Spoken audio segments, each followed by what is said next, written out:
Hello, my name is Robert Garnham, and I'm going to read you the first chapter of my new novel, ta-da! The Neon Yak, only just come out, published by Stoat Books. The Neon Yak, I'm really proud of it. So I'm just going to read you the first chapter, and it goes exactly like this. Have you ever fallen asleep, lulled by sirens on the distant motorway, or been mesmerised by electric flashes from late night trains? I remember how it used to be when I was a kid.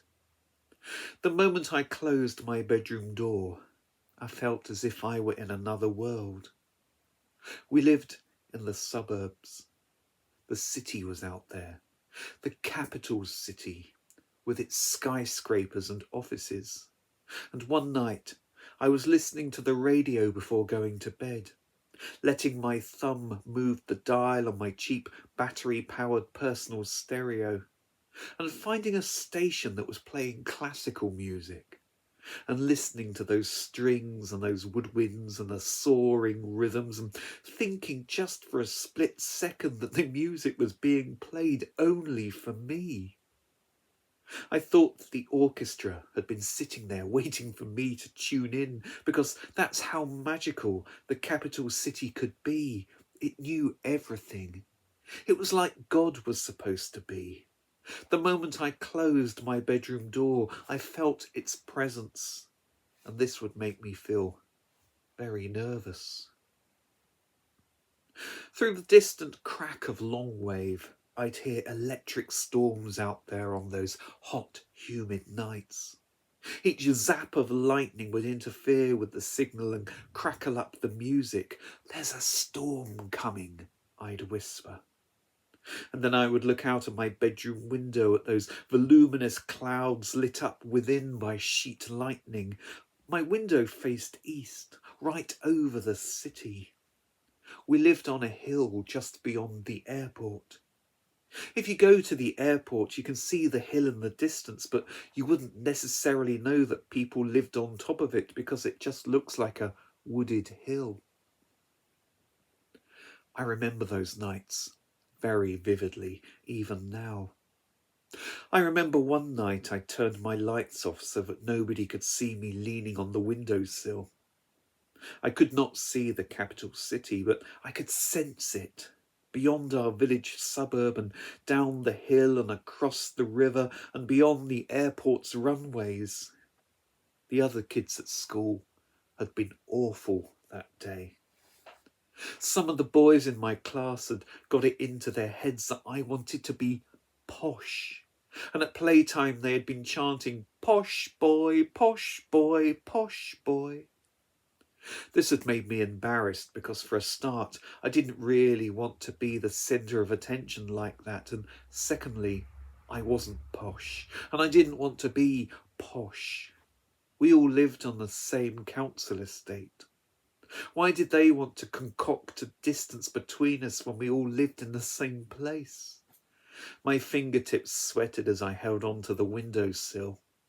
I didn't know it at the time, but what came across as an aspiration to what was termed posh was just the campness of my mannerisms.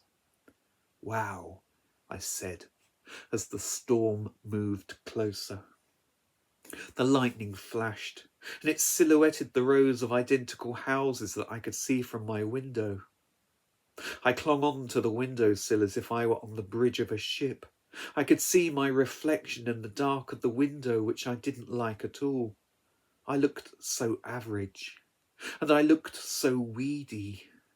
If I weren't so average and so weedy, then I'd have a much, much, much more outgoing personality, and the stars would dance, and the universe would implode, and the end titles would roll, and the theme music would play. I plucked up the courage to look at myself in the eye.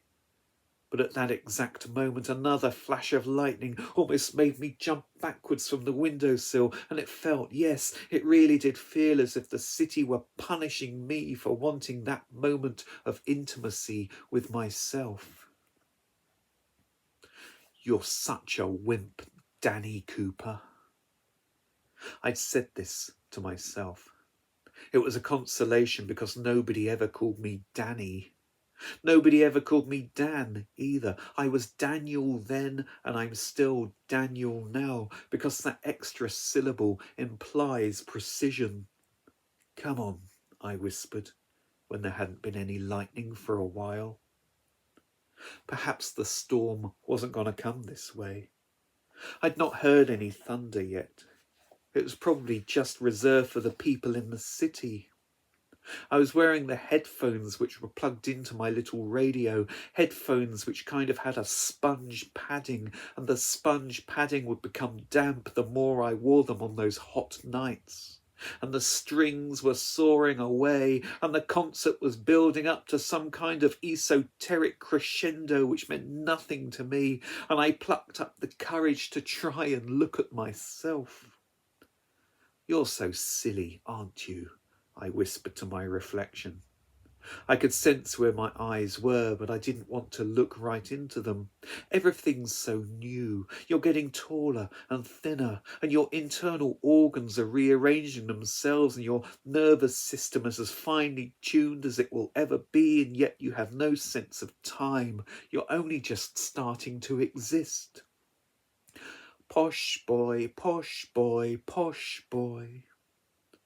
I looked down, and I tried to see if there were any movement in the back garden at the house next door.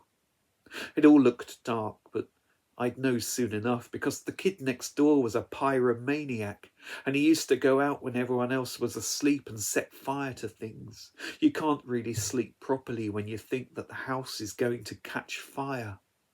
I couldn't see him tonight. Was that another flash of lightning? Or had it come from one of the suburban trains? Do you still believe in monsters? I asked. The pyromaniac was a monster. The moment I closed my bedroom door, I imagined that the rest of the universe had ceased to exist. There were always strange noises which I couldn't rationalise. Blame the airport, blame the motorway, blame the reservoirs and the river, blame the city, blame the forest. Blame anyone but yourself, Danny Cooper. Daniel Cooper. And that's what I remember. Just that strange few minutes standing there at the window, watching the excitement of someone else's storm. This short novel is mostly true, and it takes place the same year that the shuttle exploded. It takes place the same year that there was an explosion at Chernobyl. It takes place in the summer between middle school and secondary school. It takes place at the exact time that I started to realise who I was. It all happened 40 years ago now.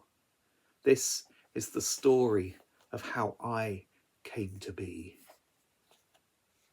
So there we go, that's the first chapter of The Neon Yak. Thank you so much.